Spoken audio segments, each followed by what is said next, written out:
खलिस्तानी आतंकवादी पन्नूर धमकपूर्ण मेल। प्रवासी भारतीय दिवस पालन पूर्व धमक।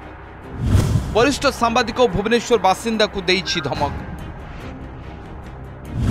सांबादिक अक्षय साहू को आसी पन्नूर धमकपूर्ण मेल। सकाळ 7टा समय मेल आसी। मेल सह मध्य 12 सेकेंड वीडियो आसी। Bhubaneswar has once again proved to be a terror city, not a temple city. मेल टी निजे अक्षय साहू 7:42 खोली देखिथिले। आतंकवादी पन्नू जानी शुणी धमक दे थाई पारे। विशेषकर समावेश होतुबा स्थान गुडी को टार्गेट करी ए धमक दे निज प्रचार प्रसार करुछि पन्नू।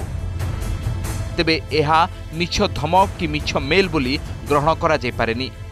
तेणु तुरंत घटना संपर्क में पुलिस को जणाई दे जाइथिबा वरिष्ठ सांबादिक अक्षय साहू कहिसंती।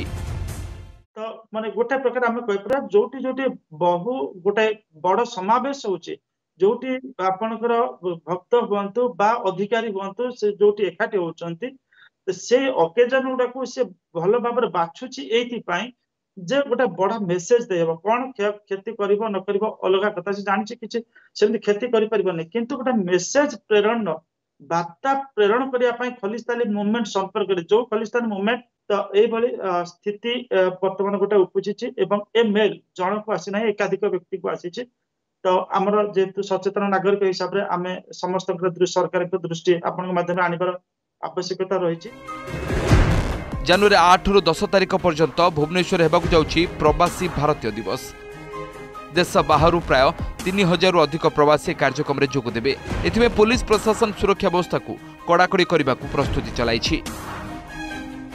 नवेम्बर 29 तारिख में भुवनेश्वर होइतिबा डीजीपी सम्मेलन समय एभली धमक अक्षय साहू को मेल को आसीथिला, जार तदंत करिथिला क्राइम ब्रांच।